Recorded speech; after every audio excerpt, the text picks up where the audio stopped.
Hello everyone, आज हम देखने वाले हमारे मैथ का चैप्टर 3। वैसे हमने हमारा मैथ का चैप्टर 3 देख लिया था, बस उसमें से हमारा ना कुछ क्वेश्चन बचा हुआ है। जैसे नहीं होता है कि अगर कुछ बढ़िया वाली चीज मिल जाए तो लोग कहते हैं ना पहले भर पेट खाने दो, जो बचे वो कल खा लेंगे। खराब बासी थोड़ी ना होगा, बढ़िया चीज तो बासी थोड़ी ना होगा। वैसे यहाँ पर भी है, हमने कुछ बहुत सारे जो महत्वपूर्ण क्वेश्चन थे वो हमने देख लिए थे। इसमें से कुछ बचा उचा क्वेश्चन है, उसे हम देखने वाले। इसमें जो हमारा पहला कह रहा है क्वेश्चन, कह रहा है कि यदि 4 कुर्सियों तथा 7 मेजों का जो मूल्य है ये 360 रुपया है, और जो 6 कुर्सियां तथा 10 मेजों का जो मूल्य है ना ये 520 रुपया है। तो एक कुर्सी तथा एक मेज का मूल्य ज्ञात कीजिए। बाबू, इसको समझने के लिए ना थोड़ा बहुत इधर उधर अपना माइंड घुमा लीजिए। मान लीजिए कि आप गए मार्केट। कहाँ गए? मान लीजिए कि आप मार्केट गए। मार्केट में कहाँ गए? जहाँ हमारा सोफा का दुकान होता है ना, मेज का, वहां पर आप गए। अब आप गए और आपने कहा कि भाई मुझे 4 कुर्सी दे दीजिए और क्या कीजिए कि हम मुझे 7 मेज दे दीजिए। मुझे 4 कुर्सी दे दीजिए और 7 मेज दे दीजिए। जब आपने 4 कुर्सी और 7 मेज आपने ले लिया ना, तो दुकानदार कहा कि बाबू आपका जो पूरा मूल्य हुआ ना ये 360 रुपये हो गया। मतलब उसने कहा कि आपके 4 कुर्सी और जो 7 मेज है दोनों का मूल्य जो मिलाकर ना आपका 360 रुपये हो गए। तो आपने कहा ठीक है, कोई बात नहीं, ले लिया हमने। अब वही मान लीजिए कि आपके भैया है, अब वो भी गए, मान लीजिए उनका भी काम है, अब मान लीजिए उनका भी कुछ काम है, तो वो भी गए कहाँ? मार्केट, उसी दुकान पे गए। उन्होंने कहा कि भाई साहब मुझे 6 कुर्सी दे दीजिए और मुझे 10 मेज दे दीजिए। क्या कीजिए कि मुझे 6 कुर्सी दे दीजिए और मुझे 10 मेज दे दीजिए। जब उन्होंने 6 कुर्सी और 10 मेज ले लिया तो दुकानदार ने कहा कि भाई साहब आपका जो कुल मूल्य हुआ ना ये 520 रुपये हुआ। तो 520 रुपये हुआ। अब आपने सोचा कि जब वो 4 को कुर्सी और 6 को मेज लेके आयल ना हो तो उनका पैसा 360 रुपया है, और उनका जो बड़का व्यवहार ना हो वो गल ना मार्केट तो लेके ना 6 को कुर्सी और 10 को मेज का, जब 6 कुर्सी 10 को मेज लेके ना तो उनका कुल टोटल रुपया भला 520 रुपया। अब आपका दिमाग घूमने लगा, भाई ये कैसे हुआ? अगर हम एक कुर्सी का मूल्य निकाले तो ये कैसे होगा? आप कंफ्यूजन हो ना कि अब वो तो लिया दिया, वो लोग लिया दीजिए, अब हम निकाले कैसे कि जो इसका एक कुर्सी है और एक मेज है इसका मूल्य कैसे होगा? तो इसको करने के लिए आप क्या कीजिए, मान लीजिए कि कुर्सी है, एक कुर्सी का मूल्य 100 रुपया है। वैसे जो हमारा गणित होता है, गणित भी इसी पर आधारित होता है। इसमें हम इमेजिन करते हैं, तो इमेजिन कर लीजिए। आपने मान लिया कि माना जो ना हमारा एक कुर्सी है, एक कुर्सी का मूल्य 100 रुपये है। आपने कहा कि जो माना कहा कि आप जो एक कुर्सी है ना, एक कुर्सी का जो मूल्य है ना यह 100 रुपया है। कितना रुपया है? यह 100 रुपया है। क्या माना एक कुर्सी का मूल्य कितना है हमारा? 100 रुपया है। वैसे थोड़ा बहुत क्या कहते हैं, राइटिंग डॉक्टर वाली है तो समझ आइएगा, बस आवाज पे ध्यान दीजिए। देखिए क्या कर रहा है कि एक कुर्सी का माना जो एक कुर्सी का मूल्य है ये हमारा 100 रुपया है। वहीं जो हमारा मेज है, हमने मेज का भी मान लीजिए कि अब दोनों का तो 100 हम लेंगे नहीं, तो हमने कह दिया कि जो हमारा मेज है, मेज का जो मूल्य है, एक मेज का जो मूल्य है ये लगभग y रुपया है। जो हमारा मेज है, मेज का जो मूल्य है ये लगभग कितना है हमारा? y रुपया है। वैसे चलो नहीं रहा है तो मैनेज नहीं हो जाएगा, आराम से पढ़िए ना बस। देखिए आपने कहा कि जो एक कुर्सी है, माना कि एक कुर्सी का जो मूल्य कितना है? 100 रुपया है, और ये जो हमारा एक मेज है ना, एक मेज का जो मूल्य हमारा y रुपया है। अब आपने कहा कि जब 4 को कुर्सी है तो उसका कितना दाम होगा? कितना उसका मतलब उसका मूल्य कितना होगा? 4x होगा। अगर मान लीजिए कि आप 2 गो साबुन ले रहे हो, एक साबुन का मूल्य 10 रुपया है, तो 2 गो साबुन कितना होगा? 20 रुपया होगा ना, मतलब 2 गुणे 10 होगा ना। वैसे यहाँ पर भी क्या है कि अगर 4 कुर्सी है और उसमें हम x को गुणा करेंगे तो उसका उतना मूल्य निकल जाएगा। तो वही हमने यहाँ पर क्या किया कि माना एक कुर्सी का मूल्य हमारा 100 रुपया है। तब जब आप निकालोगे 4 कुर्सी का मूल्य, इसलिए 4 कुर्सियों का मूल्य बराबर, इसलिए 4 कुर्सियों का मूल्य बराबर कितना हो जाएगा हमारा? 4x हो जाएगा। नॉर्मल सी बात है। इसके बाद आपने कहा कि जब मान लीजिए कि जब एक मेज का मूल्य हमारा कितना है, एक मेज का मूल्य हमारा y रुपया है, तो 10 को कितना है? 6 को मेज है ना, तो 6 को मेज का मूल्य जो हमारा कितना होगा? यहाँ पर 7 को मेज है ना, तो माना कि 7 मेज का जो मूल्य है ये हमारा कितना हो गया? 7y हो गया। जो हमारा 7 मेज है, 7 मेज का मूल्य हमारा 7y हो गया। अब कह रहा है कि जो दोनों का योग है ये हमारा है 360 रुपया। ये हमारा क्या है? 360 रुपया। तो यहाँ पर समीकरण एक बना लीजिए कि जो होगा ना 4x प्लस 7y इक्वल कितना है हमारा? 360 रुपया है। और उहे कुर्सी और उहे मेजावा उनका बड़का भैया भी ले ना, उहे कुर्सी और उहे मेजावा उनका बड़का भैया भी ले ना, तो उन्हें कुछ और लगा कि देखो उनके को लगन कुर्सी 6 गो, तो इनका मूल्य कितना रुपया हो जाए? 6x रुपया। समीकरण एक हो गया। अब देखिए ये कितना लाए हैं हमारे? 6 कुर्सी लाए हैं, तो कहाँ हो जाएगा ये हमारा? 6x हो जाएगा। और इसके साथ ये कितना मेज लेके आए हैं? तो ये मेज लेके आए हैं 10, तो यहाँ पर हो जाएगा 10y इक्वल हमारा कितना हो जाएगा? 520 रुपया। अब देखिए हमारा समीकरण 2 बन गया ना। अब इसमें आप क्या कीजिए, चाहे तो प्रतिस्थापन विधि का प्रयोग कर लीजिए या तो विलोपन विधि का प्रयोग कर लीजिए। तो यहाँ पर आपके लिए इम्पोर्टेंट क्या होगा कि आप डायरेक्ट विलोपन विधि का प्रयोग कर लीजिए, नहीं तो अगर प्रतिस्थापन आता है तो प्रतिस्थापन भी कर लीजिए। प्रतिस्थापन में क्या करना होता है, तो यहाँ से x या y का मान फाइंड करना होता है और दूसरे के समीकरण में उसको हम पुटअप कर देते हैं। अगर विलोपन करना है तो विलोपन हम क्या करते हैं कि जो इसका गुणांक है और इसका गुणांक है, मतलब जिसके गुणांक को समान करना रहता है ना, उनके हम अंकों से गुणा कर देते हैं। जैसे कि मान लीजिए अगर यहाँ पर विलोपन विधि का प्रयोग करना हो ना, तो जो हमारा समीकरण 1 है, समीकरण 1 में हम 6 से गुणा कर देंगे, ठीक।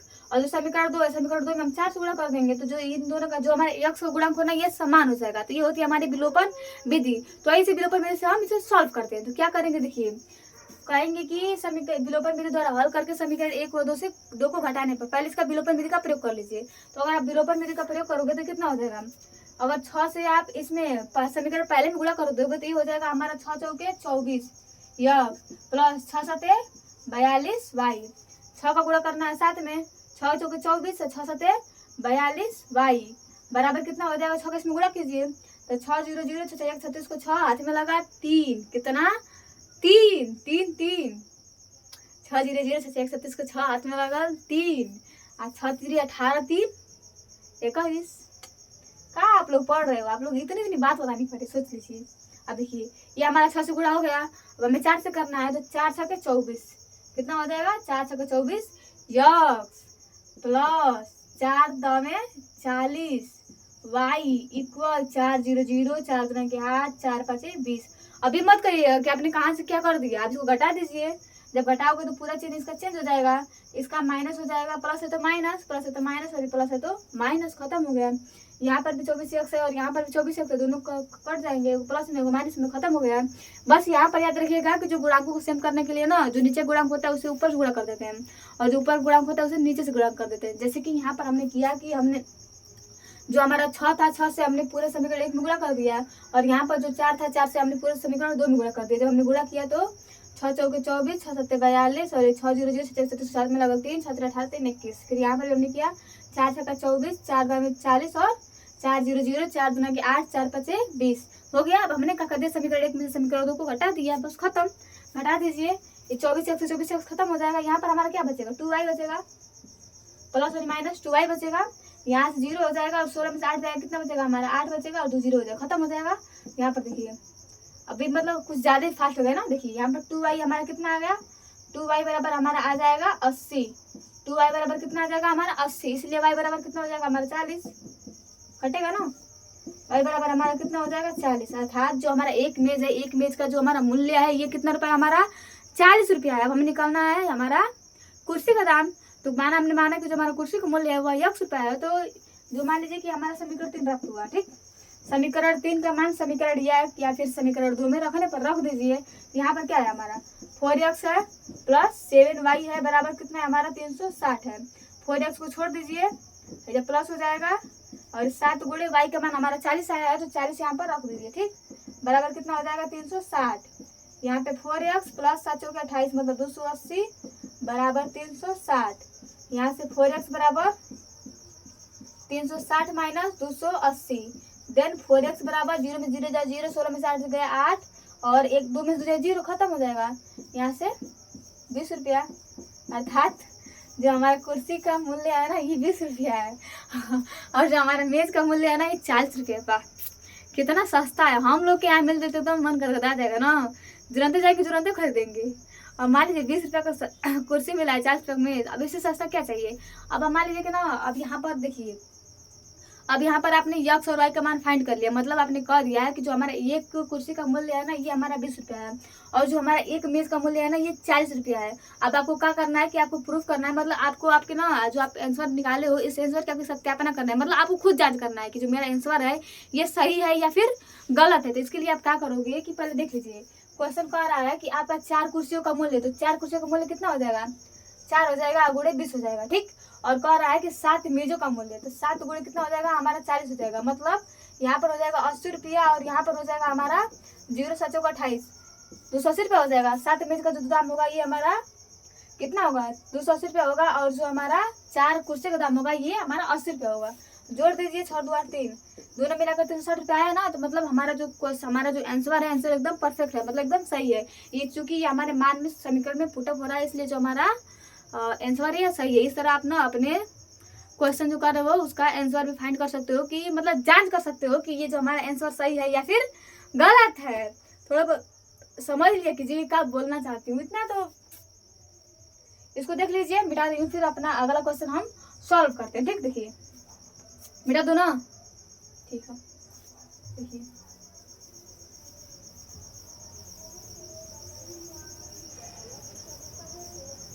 और मतलब कहने या ना कहने से कोई क्या कहे, लेकिन प्लीज क्या कहा जाता है, लाइक शेयर कमेंट करना मत भूलिएगा। बहुत मतलब कहना अच्छा नहीं लगता है। अब मान लीजिए पढ़ाना, हम लोग का काम पढ़ाना है, वही बार बार करना, लाइक कीजिए शेयर कीजिए कमेंट कीजिए, नहीं अच्छा लगता है। तो अगर मन करे तो कीजिएगा, नहीं तो आपके ऊपर डिपेंड है। ठीक, लाइक शेयर और कमेंट कीजिएगा। ठीक, देखिए दूसरा कह रहा है कि एक आयताकार है, जो हमारा मैदान है कैसे आयत की आकार का है। आयत का आकार मतलब जिसके आमने सामने की भुजा बराबर हो, मतलब आमने सामने की भुजा का हो बराबर हो।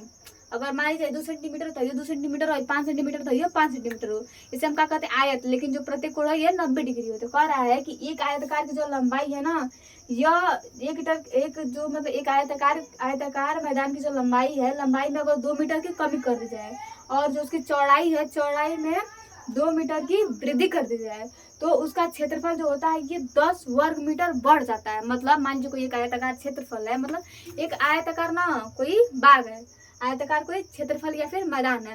जब इसकी जो ये लंबाई होती है ना, लंबाई से कहते हैं ना, जब ये लंबाई होती है, लंबाई में जब 2 मीटर की कमी करती जाती है, मान लीजिए कि ये एक आयताकार भाग है। ठीक, मान लीजिए कि एक आयताकार क्षेत्रफल है, इसकी यह लंबाई है और ये इसका है चौड़ाई है। कह रहा है कि अगर मैदान की लंबाई में 2 मीटर की कमी कर दीजिए, मान लीजिए लंबाई है, लंबाई में 2 मीटर की कमी कर दी जाए, ठीक, और चौड़ाई में 2 मीटर की वृद्धि कर जाए। यहाँ पर कह रहा है कि अगर आप चौड़ाई में 2 मीटर की वृद्धि कर दो तो जो इसका क्षेत्रफल होता है ना, क्षेत्रफल में 10 वर्ग मीटर बढ़ जाता है।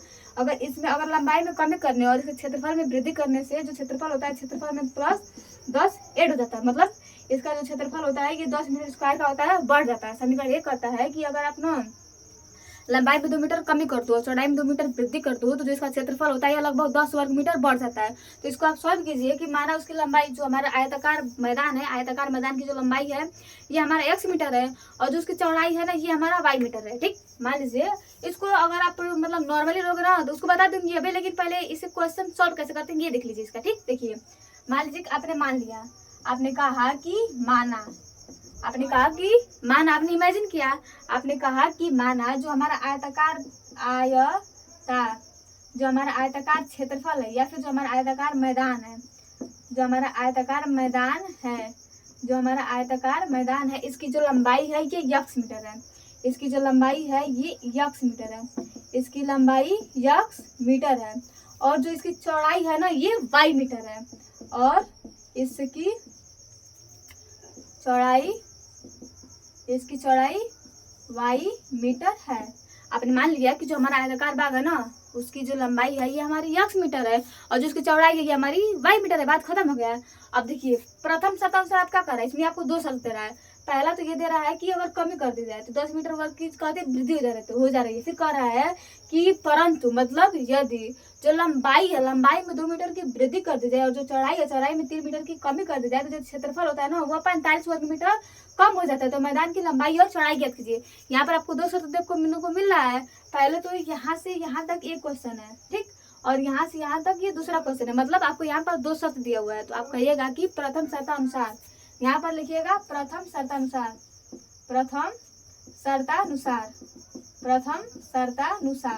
क्या कीजिएगा कि प्रथम शर्तानुसार आपको कह रहा है कि लंबाई में, आयताकार मैदान की लंबाई में 2 मीटर की कमी करती जाए।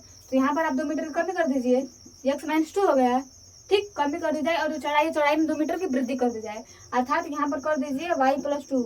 हमारा समीकरण 1 कंप्लीट हुआ। कह रहा है कि कर जाए तो जो इसका वर्ग होता है ना उसके वृद्धि कर दिया तो उसका क्षेत्रफल 10 वर्ग मीटर बढ़ जाता है। तो मान लीजिए जो इसका क्षेत्रफल है, माना इस आयताकार भाग का क्षेत्रफल, माना इस आयताकार मैदान का क्षेत्रफल, इस आयताकार मैदान का क्षेत्रफल का, माना इस आयताकार मैदान का क्षेत्रफल क्या हो जाएगा, x y हो जाएगा। मतलब लंबाई गुणा चौड़ाई, लंबाई हमने x मीटर माना है, चौड़ाई हमने y मीटर माना है, तो इसका जो क्षेत्रफल हो जाएगा ये हमारा हो जाएगा x गुणे y।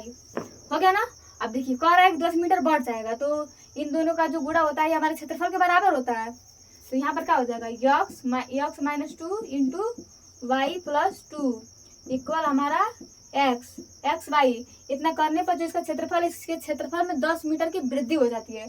तो यहाँ पर हमारा प्लस 10 ऐड हो जाएगा, बात खत्म। अब देखिए यहाँ पर आप गुणा कर दीजिए, तो यहाँ पर करोगे तो ये क्या हो जाएगा हमारा एक्स वाई होगा, मतलब इसका इस समीकरण से गुणा कर दीजिए, तो यहाँ पर हो जाएगा एक्स वाई प्लस 2x, फिर यहाँ पर कर दीजिए तो -2y और -4 इक्वल एक्स वाई प्लस 10। यहाँ पर देखिए यहाँ भी एक्स वाई है और यहाँ भी एक्स वाई है, तो एक्स वाई से एक्स वाई कट जाएगा। बस ना यहाँ पर ना गुणा ध्यान से कीजिएगा, आपको जो क्वेश्चन देगा बहुत इजीली सॉल्व हो जाएगा। देखिए एक्स से करोगे तो एक्स वाई, फिर एक्स से करोगे तो 2x हो जाएगा, फिर माइनस हो जाएगा -2 हो जाएगा और प्लस माइनस कितना हो जाएगा -4 हो जाएगा।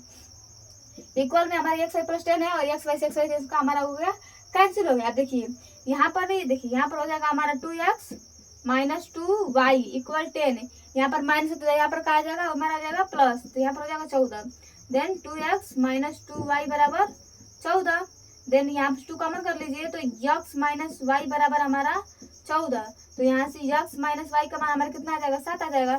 काटोगे तो 2 से 14 कटेगा ना, 2 7 14, तो यहाँ पर हमारा देखिए समीकरण 1 कितना हमारा आया, समीकरण 1 2 3 मान लीजिए समीकरण 1 है, x -y बराबर हमारा कितना आ गया 7 हो गया। समीकरण नंबर 1 प्रथम शर्त अनुसार हमारा सॉल्व हो गया। इसने क्या कहा था कि अगर लंबाई में 2 मीटर कमी कर दी जाए और चौड़ाई में 2 मीटर की वृद्धि कर दी जाए तो जो उसका क्षेत्रफल होता है ना, उसके क्षेत्रफल में 10 वर्ग मीटर की बढ़ोतरी हो जाती है। तो जो हमारा लंबाई और चौड़ाई का जो गुणनफल होती है, लंबाई हो गई, लंबाई में 2 मीटर कमी है, जो चौड़ाई है चौड़ाई में हमारे 2 मीटर की वृद्धि है, तो जो हमारा लंबाई और चौड़ाई का जो गुणनफल होता है ये हमारे वर्ग उसके क्षेत्रफल के बराबर होता है। और कह रहा है कि अगर लंबाई में 2 मीटर की कमी कर दी जाए और चौड़ाई में 2 मीटर की वृद्धि कर दी जाए तो जो उसका क्षेत्रफल होता है, क्षेत्रफल में 10 वर्ग मीटर की वृद्धि हो जाती है। कितने मीटर की वृद्धि हो जाती है, 10 वर्ग मीटर की वृद्धि हो जाती है। और जब भी कहे वृद्धि ना तो वहाँ पर प्लस कर दीजिएगा, और जब भी कहे कि कमी हो रही है तो वहाँ पर माइनस कर दीजिएगा। तो हमारे यहाँ पर प्रथम शर्तानुसार सॉल्व हो गया। अब कहिएगा कि द्वितीय शर्तानुसार, क्या कहिएगा, द्वितीय शर्तानुसार। द्वितीय शर्तानुसार क्या कह रहा है कि अगर ना 10 मिनट देखिए कह रहा है कि अगर लंबाई में 2 मीटर की वृद्धि कर दी जाए तो यहाँ पर हो जाएगा x प्लस 2। अब इतना आपका पहले मान लिया है तो यहाँ पर हो जाएगा x प्लस 2 लंबाई हो गया। और कह रहा है कि चौड़ाई में 3 मीटर की कमी कर दी जाए, लंबाई में 2 मीटर की वृद्धि कर दी जाए और जो चौड़ाई है चौड़ाई में 3 मीटर की कमी कर दी जाए। तो यहाँ से हो जाएगा y -3। जब कर दिया जाता है तो जो उसका क्षेत्रफल होता है ना, कर दिया है तो उसके क्षेत्रफल में 45 वर्ग मीटर कम हो जाता है। तो मतलब यहाँ पर जो इसका क्षेत्रफल होता है, इसके क्षेत्रफल में हमारा 45 वर्ग मीटर स्क्वायर जो होता है इसका क्षेत्रफल कम हो जाता है।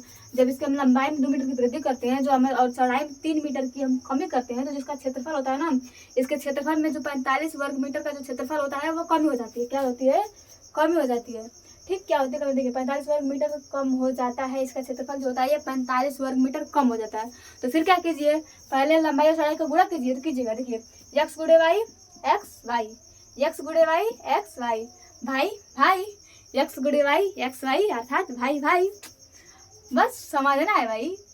फिर कीजिए देखिए x का लाइन करोगे तो एक्स वाई, ठीक, माइनस कितना हो जाएगा x 3 नहीं मतलब 3x कीजिए, क्या हो जाएगा 3x, ठीक, प्लस प्लस प्लस यानी 2y, अब प्लस माइनस माइनस यानी 6, ठीक। यहाँ पर x y -45 देखिए x y से x y खत्म, x y से x y खत्म। अब कहाँ बचा है हमारा -3x बचा, -3x प्लस 2y इक्वल हो जाएगा हमारा -45 और माइनस तो यहाँ पर क्या हो जाएगा, ये हमारा प्लस हो जाएगा। Then -3x plus 2y equal यहाँ पर कितना हो जाएगा, अगर आप 45 में से 6 घटाओगे तो हमारा 39 बचेगा, ये हो जाएगा हमारा -39। यहाँ से आप माइनस कॉमन कर लीजिए, तो माइनस कॉमन करोगे क्या हो जाएगा 3x - 2y बराबर -39, माइनस से माइनस हमारा कैंसिल आउट हो जाएगा, बचेगा हमारा 3x - 2y बराबर 39। ये हमारा हो गया समीकरण नंबर 2। यहाँ से चाहे तो आप x का मान फाइंड करोगे तो x का मान हमारा क्या हो जाएगा, x बराबर हो जाएगा हमारा y plus 7 plus y, 7 plus y. यहाँ से x का मान फाइंड कर सकते हो कि x - y बराबर 7 है ना, तो यहाँ से x बराबर पक्षांतर हो जाएगा तो x बराबर 7 प्लस वाई हो जाएगा ना। अब मान रख दीजिए, चाहे तो आप डायरेक्ट यहाँ पर ना देखिए, अगर मान ना कर रखना हो ना तो आप इसको विलोपन विधि का प्रयोग कर लीजिए। यहाँ पर आप विलोपन विधि का प्रयोग कर लीजिए और किसी के गुणांक को आप समान कर लीजिए। तो यहाँ पर कर लीजिए कि समीकरण 1 और 2 को जोड़ने पर क्या कीजिएगा कि समीकरण 1 और 2 को जोड़ने पर, या फिर कर लीजिए कि समीकरण 1 और 2 को घटाने पर, कर लीजिए कि समीकरण 1 और 2 को घटाने पर, समीकरण 1 व 2 को घटाने पर, 2 को घटाने पर कैसे घटाने पर, तो समीकरण 1 में क्या कीजिएगा कि समीकरण 1 में 3 से गुणा करने पर, 3 से गुणा 3 से गुणा करने पर और समीकरण 2 में 1 से गुणा करने पर, इसका गुणांक 3 है, इसका गुणांक 1 है, तो समीकरण 1 में 3 से गुणा करके और समीकरण 2 में 1 से गुणा करके अब गुणा करके घटा लीजिए, घटाइए। देखिए यहाँ पर नहीं दिख रहा है ना, इसको मिटा दूं। यहाँ पर इतना समझ में आया ना, बस लंबे छोड़े मान लीजिए और जो शर्त दे रहे हैं शर्त का सर कर लीजिएगा। ये क्वेश्चन बहुत इजी होता है। ठीक, देखिए मिटा दूं ना। देखिए अब आप गुणा कर लीजिए, गुणा करोगे तो क्या हो जाएगा, यहाँ से आप 3 से पहले समीकरण पहले में करोगे तो क्या हो जाएगा हमारा 3x माइनस 3y बराबर 7 त्रिके 21, और नीचे वाला सेम रहेगा तो 3x हो जाएगा कितना है -2y है, -2y बराबर कितना है हमारा 39 है। ये हो गया ना। अब देखिए माइनस प्लस माइनस खत्म ना, और यहाँ पर हो जाएगा -y बराबर 9 में से 1 जाए 8, और यहाँ पर 3 में से 2 जाए 1, यहाँ पर माइनस आएगा, माइनस कट जाएगा, तो y बराबर हमारा कितना हो जाएगा 18 मीटर हो जाएगा। यहाँ से जो हमारा y होगा, y का मान 18 मीटर हो जाएगा। अब आपको x का मान निकालना है, तो x का मान कितना है हमारा, x माइनस y बराबर 7। तो यहाँ पर देखिए समीकरण 1 में y का मान पुटअप करने पर यहाँ पर लिखिएगा कि समीकरण 1 में, ये जो पूरा प्रोसेस है ना कि आप बोर्ड एग्जाम में क्वेश्चन को कैसे सॉल्व करोगे, तो ये जो पूरा बोर्ड एग्जाम होता है, बोर्ड एग्जाम में क्वेश्चन को सॉल्व करने का एक तरीका है। कहिएगा कि समीकरण 1 में y का मान रखने पर y का मान रख दीजिए आप। अरे चिल कीजिए, एकदम इतना सीरियस मत रहिए कि एग्जाम को लेकर। एग्जाम तो अपने घर का थोड़ी ना है, आएगा देकर चले जाएंगे।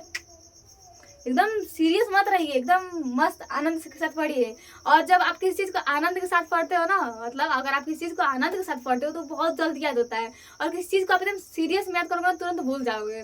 तो ये याद करने का तरीका होता है। एकदम मस्त से पढ़िए, लिखिए और खेलिए, घूमिए। किसी भी चीज को सीरियस रहने की क्या जरूरत है, जिंदगी है, किसी भी चीज को सीरियस लेके आप क्या करोगे। एकदम मस्त, एकदम आनंद के साथ पढ़िए, एकदम उत्सुकता के साथ पढ़िए कि हम कुछ सीख रहे हैं। ठीक, यहाँ पर हमने क्या किया कि समीकरण 1 में हमने y का मान पुटअप करना है, तो यहाँ पर है कि x माइनस वाई बराबर कितना है हमारा 7 है। x माइनस वाई का मान हमारा कितना है 18 है, बराबर कितना हो जाएगा 7, तो देन x बराबर 7 प्लस 18, देन x बराबर हमारा 25। इसका मतलब ये है कि जो हमारा लंबाई है ना, लंबाई का जो मान है ये हमारा 25 मीटर है, और जो हमारा चौड़ाई है, चौड़ाई का मान हमारा 18 मीटर है। अगर आपको तकलीफ हो कि हमारा अगर क्वेश्चन को सॉल्व करना है, चेक करना है कि जो हमारा आंसर है सही है या गलत है, तो इसके लिए आप क्या कीजिएगा, जो हमारा समीकरण दिया समीकरण में से मान पुटअप करते चले जाइएगा, आपका आंसर निकल जाएगा। अगर सही है तो सही है, वैसे सही है, इतना लो थोड़ी ना है कि मैथ जैसे क्वेश्चन को हम ना सॉल्व करते हैं। भाई मैथ में आउट ऑफ आउट लाने का वादा है, तो मस्त। देखिए ये समझ में आया ना आपको, ज्यादा सीरियस मत रहिए, बस मन से पढ़िए। देखिए ये समझ में आ गया ना। अब हम देखते हैं इसी क्वेश्चन हम सॉल्व करेंगे। ठीक, ये थोड़ा डिफिकल्ट लगेगा लेकिन इजी है। इसको सॉल्व करने के लिए ना बस आप इसके जो हमारे ना लाइन्स होते हैं, लाइन्स को पढ़ते जाइएगा, आपको जो सभी क्वेश्चन होंगे ये समझ में आ जाएंगे। ओके, देखिए इसमें कह रहा है कि 2 वर्गों के क्षेत्रफलों का, मान लीजिए क्या कर रहा है कि 2 वर्गों के जो क्षेत्रफलों का योग है ना, ये 157 मीटर स्क्वायर है। फिर कह रहा है कि यदि इनके परिमापों का जो योगफल है ये 64 मीटर है, जो इनके परिमाप है, जो इनके परिमापों का जो योगफल है ये 64 मीटर है। अभी जोक बोल रही थी इसका जो परिमापों का जो क्षेत्रफल है 64 मीटर है। तो दोनों वर्गों की भुजा ज्ञात कीजिए, मतलब इनकी भुजा ज्ञात करना है। और जानते हो भुजा मतलब क्या होता है, ये हाथ होता है, हाथ। भुजा मतलब हमारा हाथ होता है। कह रहा है कि 2 वर्गों के क्षेत्रफलों का जो योगफल है ये हमारा 157 मीटर स्क्वायर है। तो मान लीजिए कि देखिए यहाँ पर कर लीजिएगा आंसर, यहाँ से मतलब ना यहाँ छोड़ दीजिए। ठीक, देखिए मान लीजिए कि जो हमारा पहला वर्ग है ना, जो पहले वर्ग की जो एक भुजा है ये हमारी x मीटर है। जो हमारी पहली भुजा है, पहले वर्ग जो भुजा है ये हमारा x मीटर है। मान लीजिए यहाँ पर करिएगा कि माना जो हमारा पहले वर्ग के, यहाँ पर क्या कर रहा है 2 वर्ग का मतलब जिसकी लंबाई चौड़ाई और ऊंचाई सब बराबर एकदम सब जो चारों भुजाएं वो समान हो, कर रहा है। 2 वर्ग है तो मतलब हाई वर्ग है और एक ये वर्ग है, दोनों का जो योग है ना ये हमारा कितना है 157 मीटर स्क्वायर है। ठीक, कर रहा है कि मान लीजिए कि जो हमारा पहला वर्ग है, पहले वर्ग की जो एक भुजा है ये x मीटर है। वर्ग की भुजा जो है ये x मीटर है। भुजा हमारी क्या हो जाएगी x मीटर हो जाएगी। अब जब इसकी भुजा x मीटर है तो इसकी परिमाप क्या होगा, जो हमारा वर्ग होता है, वर्ग का परिमाप क्या होता है 4 गुणे मतलब 4 गुणे एक भुजा। कांचे के परिमाप मतलब सभी भुजाओं का योग, 4 को भुजा तो सभी भुजाएं समान होती है तो 4 गुणे हो जाएगा। तो इसका हमारा परिमाप इसलिए x मीटर है, x मीटर है, इसलिए इसका परिमाप, इसलिए इसका जो परिमाप हो जाएगा ये हमारा 4x हो जाएगा। परिमाप 4x हो गया ना। कह रहा है कि यदि इनके परिमापों का योगफल इतना हो तो आप कह दीजिए कि माना पहले, कह दीजिए कि यहाँ पर पहले, माना कह दीजिए कि पहले वर्ग व दूसरे वर्ग, पहले वर्ग प्लस दूसरे वर्ग का परिमाप, पहले वर्ग का परिमाप प्लस दूसरे वर्ग का परिमाप जो है, दोनों का जो योग है ये हमारा 64 मीटर है। यहाँ पर कितना है? 64 मीटर है। हमने कह लिया कि जो हमारे पहले वर्ग का परिमाप है ना ये 4x है। यहाँ पर जो हमारा पहला वर्ग है, पहले वर्ग का जो परिमाप है ये हमारा 4x है। यहाँ पर प्लस कर दीजिए दूसरे वर्ग का, यहाँ से ना कर दीजिए, ठीक। देखिए दूसरे वर्ग का परिमाप, दूसरे वर्ग का परिमाप बराबर 64। तो यहाँ से दूसरे वर्ग का परिमाप हमारा क्या आ जाएगा? दूसरे वर्ग का परिमाप, दूसरे वर्ग का परिमाप बराबर कितना हो जाएगा हमारा? 64 माइनस कितना हो जाएगा? 4x हो जाएगा। खत्म ना। अब मान लीजिए कि आपको क्या करना है ना, जो हमारा दूसरे वर्ग की आपको भुजा ज्ञात करना है कि जो इसकी भुजा है ये भुजा कितनी है, अरे मतलब बाएं ज्ञात करना है कि जो इसकी साइड है ना, साइड कितनी है। अगर आप इसे 4 से भाग करोगे तो इसकी भुजा कितना निकल जाएगा। कहाँ से? अगर मान लीजिए कि देखिए दोनों का जो परिमाप है ना ये 64 है। अगर मान लीजिए कि आप 4 को बॉल ले रहे हो, मान लीजिए 2 बॉल है, दोनों का जो क्षेत्रफल है चाहे परिमाप है ये 4 को 64 है, दोनों का जो क्षेत्रफल है 64 है, मतलब जो हमारा परिमाप होगा ये 64 होगा। दोनों को ऐड करोगे तो हमारा 128 होगा। जब 128 में से आप 64 को माइनस करोगे जाएगा तो ये हमारा हो जाएगा 64। अब आपको यहाँ पर ना देखिए आपने क्या किया कि आपने 2 वर्ग लिया, 2 वर्ग में देखा कि जो दोनों वर्गों का जो परिमाप है, परिमापों का जो योगफल है 128 मीटर है। आपने कहा कि जो हमारा पहला परिमाप है, पहले वर्ग का जो परिमाप है ये हमारा 64 मीटर है। घटा दोगे तो आ जाएगा 64। अब आपको एक भुजा निकालनी तो आप क्या कर दोगे? यहाँ से 4 से भाग करोगे तो करोगे तो कितना आ जाएगा? 4 का नाम 4, 4 चौके 4 का नाम 4, 4 मतलब 16 मीटर आ जाएगा। इसका जो एक वर्ग होगा, वर्ग की जो भुजा होगी ये हमारा हो जाएगी 16 वर्ग, मतलब यहाँ पर जो इसकी भुजा होगी ये 16 मीटर हो जाएगी। तो यहीं पर अगर आपको दूसरे वर्ग का जो हमारा भुजा निकालना है तो आप क्या करोगे? यहाँ से 4 से भाग कर दोगे, 4 से भाग कर दीजिए तो कहाँ इतने इसका जो क्षेत्रफल मतलब इसकी भुजा कितनी आ जाएगी? तो 4 से भाग करोगे तो यहाँ पर हो जाएगा 16 चौको 64 माइनस यक्स, ये इसका हो जाएगी हमारी भुजा हो जाएगी। जो हमारा पहला वर्ग था, पहले वर्ग की जो हमारी भुजा थी ये यक्स मीटर थी, और जो हमारा दूसरा वर्ग है, दूसरे वर्ग की जो भुजा है ये हमारी 16 मीटर है। कह रहा है कि दोनों वर्गों के क्षेत्रफलों का जो कुल योगफल है 197 मीटर है। तो कर दीजिए पहले वर्ग का क्षेत्रफल भुजा स्क्वायर होता है प्लस दूसरे वर्ग का क्षेत्रफल भुजा का स्क्वायर होता है, दोनों का क्षेत्रफल कितना है हमारा? 197 मीटर स्क्वायर है। ठीक, देखिए इसका हो जाएगा यक्स स्क्वायर प्लस, तोड़ दीजिए तो 16 का वर्ग कितना होता है? 256 होता है ना।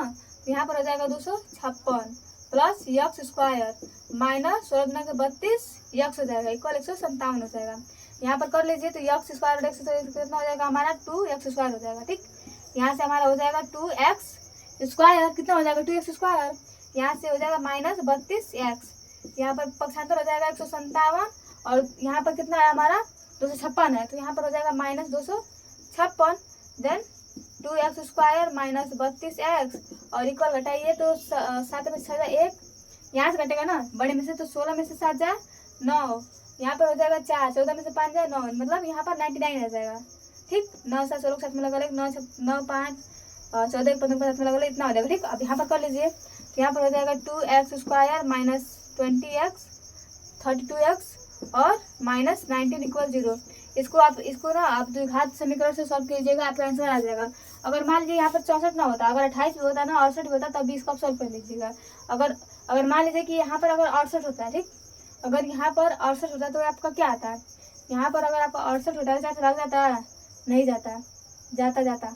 अगर यहाँ पर आपका 68 होता है तो यहाँ पर हो जाता है 17 माइनस एक्स, तो यहाँ पर हमारा कितना हो जाता है? 68 होता है तो 4 से भाग करते तो 17 चौका 68 माइनस एक्स, यहाँ पे हमारा कितना हो जाता है? 17x हो जाता है। तो यहाँ पर हो जाएगा x square plus 17 minus x का होल स्क्वायर बराबर 157।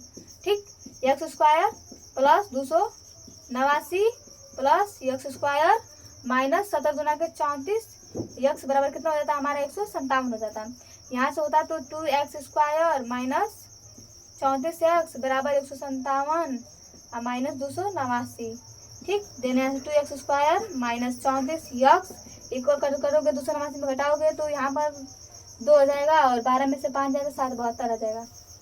क्या हो जाएगा हमारा 72 आ जाएगा। इसको सॉल्व करोगे तो आप आ जाएगा 2x square minus 34 x minus कितना हो जाएगा हमारा 72 हो जाएगा। ठीक। तो इसे आप सॉल्व कर लीजिएगा। आपको समीकरण मैंने 2 दे दिया है, इसको आप मतलब जो होता है ना गुणनखंड में द्वारा इसको सॉल्व कर लीजिएगा, इसको भी सॉल्व कर लीजिएगा। आंसर आपका वहाँ पर मिल जाएगा। आपका जो वर्ग है वर्ग की लंबाई आपको मिल जाएगी। ठीक। यहाँ से आपकी वर्ग की लंबाई मिल जाएगी, जो आएगा वही आपका आंसर होगा। यहाँ तक हो गया ना। अब देखिए यहाँ पर जो सेकंड क्वेश्चन कर रहा है कि इसको आप कर लीजिए। क्या करना है, इसका प्लस करना है और यहाँ से एक्स और वाई का मान फाइंड करना है। इजी क्वेश्चन है। ठीक। बस इसको आपको समझाया था। जो मेन क्वेश्चन है उसको आप देख लीजिए कैसे सॉल्व करते हैं।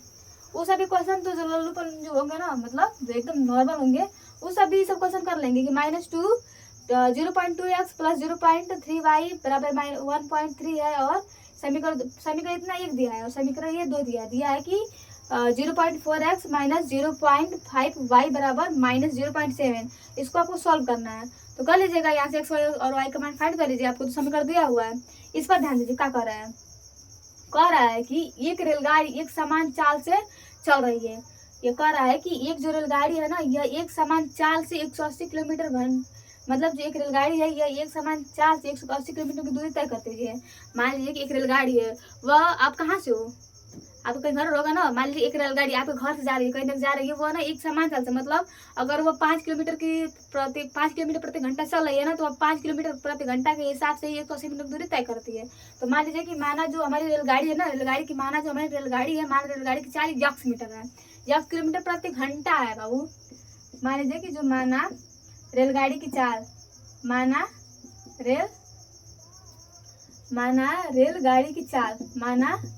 रेलगाड़ी की चाल कितना है हमारा, यक्स किलोमीटर प्रति घंटा है। मान लीजिए उसने दूरी कितनी तय की है हमारा, उसके द्वारा चली गई दूरी, तय की गई कुल दूरी कितनी है, तय की गई कुल दूरी कितनी है हमारी है, तो 180 किलोमीटर है। 180 किलोमीटर है। तो यहाँ से समय का मान क्या होता है, समय कैसे निकालते हैं। तो आप जानते हो कि जो हमारी चाल होती है दूरी बटा समय होता है। जो हमारा चाल होता है हमारा ये दूरी बटा समय होगा। तो जो समय होगा ये हमारा दूरी बटा चाल हो जाएगा। तो यहाँ से निकाल लीजिए कि समय बराबर आपका कितना हो जाएगा, दूरी बटा चाल। दूरी कितना है हमारा 180 है और जो चाल है हमारा 1 किलोमीटर प्रति घंटा है। तो ये हो जाएगा हमारा समीकरण नंबर 1। अब दूसरा कह रहा है कि यदि चाल 5 किलोमीटर प्रति घंटा अधिक हो तो उसी यात्रा में, मतलब अगर मान लीजिए ना कि पहले एक समान चाल चल रही है, फिर क्या कर रही है कि जो उसकी रेलगाड़ी है ना, रेलगाड़ी की जो चाल है वो 5 किलोमीटर प्रति घंटा बढ़ा दी जा रही है। मान लीजिए जब 5 किलोमीटर प्रति घंटा उसकी रफ्तार बढ़ा दी जाएगी तो नॉर्मल सी बात है कि जो गाड़ी है ना उसी दूरी को तय करने में कुछ कम समय लेगी। मान लीजिए कि आप एक साइकिल चला रहे हो, मान लीजिए कि आप गाड़ी चला रहे हो। अब जब गाड़ी चला रहे हो ना, उसे आप 20 की स्पीड से हाँक रहे हो, तो आप मान लीजिए 50 किलोमीटर दूरी जा रहे हो, ठीक। किसके रफ्तार से हाँक रहे हो, तो 20 किलोमीटर प्रति घंटा की रफ्तार से चल रहे हो और आप क्या करते हो कि 200 किलोमीटर दूरी 20 किलोमीटर दूरी तय करते हो, मान लीजिए कि आधा घंटा में। अब आपने क्या किया कि आपको 20 किलोमीटर की दूरी तय करनी है और आपने जो अपनी गाड़ी की रफ्तार थी ये लगभग 80 किलोमीटर प्रति घंटा कर दी। तो जो उसी दूरी को तय करने में आपको समय कम लगेगा ना। अगर मान लीजिए उस समय आपको 2 घंटा लग रहा था, आधा घंटा लग रहा था, इस समय आपको बस 4-5 मिनट ही लगेगा और आप उस पूरी दूरी को तय कर दोगे। तो यहाँ पर भी कह रहा है कि एक रेलगाड़ी है, रेलगाड़ी एक समान चाल से क्या करती है, 180 किलोमीटर दूरी तय करती है। फिर क्या करती है कि जो वही रेलगाड़ी होती है वो अपनी चाल को ना 5 किलोमीटर प्रति घंटा बढ़ा देती है। तो यहाँ पर जो आपका समय 2 होगा, मान लीजिए कि T1 है और यहाँ पर आपका T2 है, यहाँ पर समय 1 है और यहाँ पर आपका हो जाएगा समय 2 बराबर कितना है कि जो दूरी है दूरी वही है, लेकिन यहाँ पर जो चाल है ना, चाल में यक्स किलोमीटर प्रति 5 किलोमीटर प्रति घंटा बढ़ा लेती है। और जो कम समय लगता है ना, ये कितना हमारा समय कम लगता है, तो ये जब लगभग लगता है आधा किलोमीटर प्रति क्या होता है, आधा जो घंटा होता है ना, ये कम लेती है। तो जब ढेर में से कम घटाएंगे तो पता चल जाए ना कि इतना समय बचा है आपका। मान लीजिए कि वैसे आप 50 घंटा आधे घंटे में जा रहे थे और जब आपने रफ्तार तेज की तो आप 20 मिनट में चले गए, तो आप देखोगे ना कितना समय बचा है। तो 50 में से 20 घटाओगे तो 30 मिनट आएगा ना, तो ढेर में से कम घटा दीजिए। तो यहाँ पर समय 1 माइनस समय 2 मतलब T1 माइनस T2 बराबर हाफ, मतलब इतना घंटा आपका बच रहा है। तो कर दीजिए T1 का मान आपका कितना है 180 और बटा में x हो जाएगा, माइनस T2 का मान आपका कितना है, तो 180 बटा x प्लस 5, दोनों जब दूरी तय कर लेती है तो इसको समय कितना कम लगता है, तो ये हमारा लगता है 1/2 मतलब आधा घंटा। तीन गुणा कर लीजिए, 180 आपका यहाँ से कॉमन हो जाएगा, ठीक। 180 यहाँ से आपका क्या हो जाएगा, कॉमन हो जाएगा। यहाँ पर बचेगा x प्लस 5 और यहाँ से बचेगा हमारा x अपान कितना बचेगा एक्स स्क्वायर प्लस 5x, गुणा कर दीजिए दोनों का लसा लीजिए और यहाँ पर हो जाएगा 1/2, खत्म हुआ ना। देखिए क्या कीजिएगा आप, यहाँ से x कट जाएगा, प्लस में x है और माइनस में x है, खत्म हो गया। अब देखिए यहाँ पर बचेगा हमारा 180, कितना बचेगा 180 और गुणे में हमारा 5 होगा। यहाँ से इसको भी आप पक्षांतर कर लीजिएगा तो यहाँ पर हमारा हो जाएगा गुणे 2 बराबर एक्स स्क्वायर प्लस 5x, खत्म। देखिए यहाँ से कीजिएगा तो 180 पचे कितना होता है हमारा 500 और 18 पचे 90 गुणे 2 बराबर एक्स स्क्वायर प्लस 5x। यहाँ से हो जाएगा हमारा 1800 बटा एक्स स्क्वायर प्लस 5x। यहाँ से हो जाएगा x square plus 5x minus 1800 बराबर 0। अभी जो घात समीकरण रूप में से हम तोड़ना है तो क्या करोगे, पहला का से गुणा कर दोगे तो 1800 आ जाएगा और 18 को 2 खंड में से डिवाइड करना है कि जोड़ने या फिर घटाने पर हमारा 5 है, तो इसको आप तोड़ोगे ना तो ये 45 और 40 में टूटेगा। ठीक, गुणा कर लीजिए 45 और 40, तो 4 5 20 और 6 4 16 2 18 मतलब 1800 आ जाएगा। तो यहाँ पर कीजिएगा x square plus 45x minus 40x minus 180 बराबर 0, 1800 बराबर 0। यहाँ से x आ जाएगा तो x प्लस 45 हो जाएगा, यहाँ से माइनस 40 कॉमन लेंगे तो x प्लस 45 हो जाएगा। ठीक, यहाँ से x1 का मान निकालोगे तो x माइनस 40 और यहाँ से हो जाएगा x प्लस 45। ठीक, अब देखिए x माइनस 40 है, कितना है हमारा x माइनस 40 बराबर 0, तो x बराबर कितना हो जाएगा हमारा 40। यहाँ से x प्लस 45 बराबर 0 तो x बराबर माइनस 45। और आप जानते हो कि जो कभी भी जो गाड़ी की चाल होती है ये हमारे माइनस में नहीं होती है, तो यहाँ पर हम ऋणात्मक मान को नहीं लेंगे, जो अर्थात जो हमारी गाड़ी की चाल होगी ये होगी हमारी कितनी, तो 40 किलोमीटर प्रति घंटा। कभी भी जब हम क्वेश्चन को सॉल्व करते हैं तो वहाँ पर हम ऋणात्मक मान नहीं लेते हैं, क्योंकि जो हमारी दूरी होती है दूरी कभी ऋणात्मक नहीं होती, इसलिए कभी हम जो मान लेते हैं ऋणात्मक नहीं लेते हैं। तो यहाँ पर हमने क्या कर दिया, सॉल्व कर दिया, ये खत्म हुआ ना। अब यहाँ पर कह रहा है ना कि 2 अंकों की एक संख्या एवं इसके अंकों को उलटने पर बनी संख्या का योगफल ना यह 66 है, और यदि संख्या के अंकों का अंतर 2 हो तो संख्या ज्ञात कीजिए। इस टाइप का क्वेश्चन मैंने पहले वीडियो में बताया था, अगर आपने नहीं देखा तो प्लीज देख लीजिएगा। इसको आप क्या कीजिएगा ना, कह रहा है कि 2 अंकों की एक संख्या, 2 अंकों की एक संख्या एवं इसके अंकों को उलटने पर बनी संख्या का जो योगफल है ये y है, कितना है 66 है। अब क्या कीजिएगा, हमारी जो पहली संख्या ये हमारा 10x प्लस वाई, मतलब उसमें दहाई का अंक x है और इकाई का अंक y है। 10x प्लस जो y है और इसको अगर आप पलट दोगे तो यहाँ पर 10y प्लस x हो जाएगा। क्या हो जाएगा, तो ये हमारा हो जाएगा पहला तो जो हमारी होगी ये 10x प्लस वाई होगी, जब आप इसको पलट दोगे तो ये हो जाएगा 10y प्लस x, खत्म हुआ। इन दोनों को जोड़ने पर अपन कितना आ रहा है, दोनों का जो योगफल है ना और उलटे हुए संख्या का जो योगफल है ये हमारा 66 है, दोनों का योग 66 है। तो यहाँ पर हो जाएगा 11x प्लस 11y बराबर कितना हो जाएगा 66, 11 कॉमन कर लीजिएगा, x प्लस वाई बराबर 66, 11 से काटिएगा 11 से 66, मतलब x प्लस वाई बराबर हमारा कितना आ जाएगा 6 आ जाएगा। कह रहा है कि फिर कह रहा है कि यदि अंकों संख्याओं के अंकों का अंतर 2 है, मतलब यहाँ पर x माइनस वाई जो है ना ये 2 है, काट दीजिए खत्म हो जाएगा 2x बराबर 8, काट दीजिए खत्म हो जाएगा, काट राइमिंग है ना। यहाँ पर देखिए x का मान कितना आ जाएगा हमारा 4 है, x बराबर कितना आ जाएगा 4 हो गया, खत्म हो गया ही।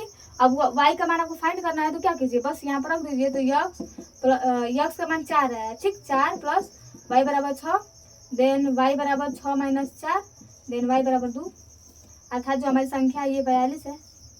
x का मान हमारा मतलब जो हमारा दहाई अंक है 4 है और जो इकाई अंक है हमारा 2 है, संख्या जो का है 42 है। ये जो क्वेश्चन है ये बहुत इंपॉर्टेंट है, जो हमारा बोर्ड एग्जाम है, बोर्ड एग्जाम में ये कई बार पूछ चुकी है, तो इसे आप क्या कहते हैं हल्के में मत लीजिएगा, सीरियसली लीजिएगा। तो फिर कह रहा है ना इसको भी आप सॉल्व कर लीजिएगा, इसमें x और आपका x और y का मान क्या करना है, फाइंड करना है। फिर कह रहा है कि 2 संख्याओं का अंतर 26 है तथा एक संख्या दूसरी संख्या के 3 गुनी है, तो संख्याओं को ज्ञात कीजिए। इसको भी सॉल्व नहीं कर लोगे आप, देख लीजिए क्या कर रहा है, इसको हो गया ना, देखिए ये आपका मिट गया, चलिए कोई बात नहीं। देखिए कह रहा है ना इसको आप सॉल्व कर लीजिएगा। इसके आज से आपको x और y का मान फाइंड करना है, समीकरण पहले जो दिया है बस आपको फाइंड करना है और यहाँ पर समीकरण बनाकर आपको फाइंड करना है। और इसको भी सॉल्व कर लीजिएगा कि अनेक हल होंगे, जब अनेक हल होंगे तो a1/a2 इक्वल b1/b2 होगा इक्वल c1/c2 होगा, वहां से आप सॉल्व कीजिएगा, यहाँ पे क्वेश्चन सॉल्व हो जाएगा। अगर आपने मेरा पहला वीडियो नहीं देखा होगा तो प्लीज एक बार प्लीज ट्राई, ओके। देखिए कह रहा है कि यदि 2 संख्याओं का अंतर 26 है, मान लीजिए कि जो हमारी पहली संख्या है यह x है, मान लीजिए कि जो हमारी पहली संख्या है ना ये x है, माना पहली संख्या x है, वह दूसरी संख्या हमारी y है, वह दूसरी संख्या कितनी है हमारी y है। यक्स माइनस वाई हमारा कितना है, यक्स माइनस वाई बराबर हमारा दिया है माना यदि दो संख्याओं का अंतर 26 है, दिया कितना हमारी 26 है। दूसरा कह रहा है कि तथा एक संख्या दूसरी संख्या की 3 गुनी है, माना पहली यक्स है तो जो दूसरी होगी पहली संख्या जो होगी दूसरी संख्या कितनी होगी 3 गुनी, तो 3y हो जाएगी, यक्स बराबर 3y। यहाँ पर मान रख दीजिए समीकरण नंबर 1, समीकरण 1 और समीकरण 2। समीकरण 1 में यक्स का मान रखने पर, समीकरण 1 में यक्स का मान रखने पर यक्स बराबर 3y, तो देन 3y माइनस वाई बराबर 26। यहाँ से कीजिएगा तो 2y बराबर 26, काटिएगा तो y बराबर हमारा कितना हो जाएगा 13, और y बराबर हमारा कितना हो जाएगा 13, तो x बराबर कितना हो जाएगा हमारा, कितना हो जाएगा y बराबर यहाँ से 13, तो x का मान कितना होगा, x बराबर 3y, मतलब x बराबर 3 गुणे y का मान 13 है, अर्थात x बराबर कितना हो जाएगा हमारा 39। यहाँ पर ये कह रहा है ना, यहाँ पर देखिए 39 कह रहा है कि जो दो संख्या है ना, दो संख्याओं का जो अंतर है ये हमारा 26 है। तो आपने मान लिया कि माना हमारी जो पहली संख्या है ये हमारा यक्स है और जो हमारी दूसरी संख्या है ये वाई है। कह रहा है कि जो दोनों संख्याओं का अंतर है ना ये हमारा 26, तो मान लिया कि यक्स माइनस वाई पर हमारा 26 है। कह रहा है कि जो पहली संख्या है दूसरी संख्या 3 गुनी है, तो माना पहली यक्स है और दूसरी वाई है, तो जो यक्स होगी 3 की वाई हो जाएगी।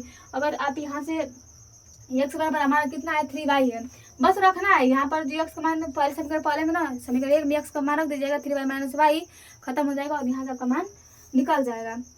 ठीक, आप देखिए यहाँ पर इसका लास्ट क्वेश्चन का है,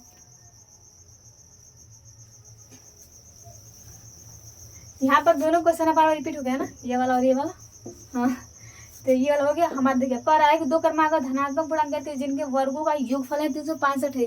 ये बहुत इंपॉर्टेंट क्वेश्चन है, एकदम मतलब ना ये शॉर्ट क्वेश्चन है लेकिन बहुत ज्यादा इंपॉर्टेंट है। कह रहा है ना कि जो दो संख्याएं हैं, दो क्रमांक संख्याएं हैं, मतलब क्रम से आ रही है। मान लीजिए 1 है तो 1 का क्रम का हो जाएगा 2 हो जाएगा, क्रम से आगे तो मतलब क्रम है, और आगे वाली संख्या अगर 4 है तो 4 की क्रमांक का हो जाएगा 5 है 5 हो जाएगी। वैसे ही कह रहा है कि दो क्रमांक धनात्मक पूर्णांक, मतलब धनात्मक मतलब 1 + 1 होना चाहिए, +2 होना चाहिए, चाहे +3 +4 +5 होना चाहिए, मतलब ऋणात्मक नहीं होना चाहिए। कह रहा है कि दो क्रमागत धनात्मक पूर्णांक संख्याओं का जो योग वर्गों का जो योगफल है ना ये कहा है हमारा 365 है। तो मान लीजिए कि हमारा पहला धनात्मक जो पूर्णांक धनात्मक संख्या है, ठीक, मान लीजिए कि पहला धनात्मक पूर्णांक कितना हो जाएगा, माना पहला धनात्मक पूर्णांक हमारा यक्स है, तब दूसरा का हमारा क्या हो जाएगा x plus y, x plus 1 हो जाएगा। अगर पहला यक्स और दूसरा का x + 1 हो जाएगा, जैसे कि मैं बोलूँ क्रमागत, मान लीजिए कि 1 है तो 1 के बाद कितना हो जाएगा 2 हो जाएगा, तो आपने 1 में 1 प्लस किया ना, मैंने कहा मान लीजिए 3 है, 3 की क्रमागत क्या हो जाएगी तो 4 हो जाएगी, मतलब 3 + 1 हो जाएगी, मतलब आपको एक ऐड करना है। कह रहा है कि जो दोनों के वर्गों का जो योगफल है 365 है। तो यहाँ पर कर दीजिए कि यक्स का होल स्क्वायर कर दीजिए, मतलब शर्तानुसार यक्स का whole square plus x plus 1 का होल स्क्वायर बराबर कितना दिया है हमारा 365 दिया है। यहाँ पर कितना दिया है 365 दिया है। देखिए यहाँ पर करोगे तो यक्स का एक्स स्क्वायर हो जाएगा plus x square plus 1 plus 2x बराबर 365। ठीक, 2x बराबर कितना हो जाएगा हमारा 365, कुछ कटेगा कुछ नहीं कटेगा। यहाँ पर x स्क्वायर प्लस 2x बराबर 365 माइनस 1। ठीक, दो कॉमन कर दीजिए तो यक्स स्क्वायर प्लस x बराबर 364, 2 से कटेगा 2 × 2 2 8 16 2 2 4 मतलब 182, एक्स स्क्वायर प्लस यक्स बराबर 182, घटाइए एक्स स्क्वायर प्लस यक्स माइनस 182 बराबर 0। अब इसका गुणनखंड कर दीजिए तो यहाँ पर हो जाएगा 180, कितना 182 है ना 182, इसको आप तोड़ोगे ना तो 14 दूना कितना होता है 14 42 होता है, 14 में 140, 14 42 और 14 में 140, मतलब आप 14 और 13 का करोगे ना तो निकल जाएगा, और 14 में से घटाओगे तो 1 आ जाएगा। ठीक, देखिए यहाँ पर कीजिए, क्योंकि 14 और 13 का गुणा करोगे ना तो ये हमारा आता है 182, 14 और 13 का गुणा करोगे तो ये आता है हमारा 182। इसे बस तोड़ना है, 182 में का गुणा करोगे तो 182 आएगा, और 182 को ऐसे दो भागों में डिवाइड करना है कि जिससे जो करने पर या फिर गुणा घटाने पर ना ये हमारे बीच की संख्या आनी चाहिए। तो 13 से डिवाइड कर दीजिए तो यहाँ पर हो जाएगा हमारा x square plus 14 x minus 13 x minus 182 बराबर 0। देन यक्स कॉमन ले तो यक्स प्लस 14, और यहाँ पर कितना हो जाएगा हमारा माइनस 13 कॉमन हो जाएगा तो x minus 14, then x plus 14 और यक्स माइनस 13, एक प्लस है तो कभी भी प्लस है तो यक्स बराबर हो जाएगा माइनस 14, और संख्याएं चूंकि यहाँ पर धनात्मक है तो ऋणात्मक नहीं ले जाएगी, इसलिए क्या हो जाएगा ये अमान्य होगा, लेकिन जो हमारे यक्स बराबर 13 होगा ना ये हमारा मान्य होगा। मतलब जो पहली संख्या ये हमारी यक्स है तो दूसरी संख्या क्या हो जाएगी हमारा यक्स प्लस 1, मतलब 13 + 1 बराबर कितना हो जाएगा 14। अर्थात जो क्रमागत संख्याएं हैं ये हमारी है 13 और 14।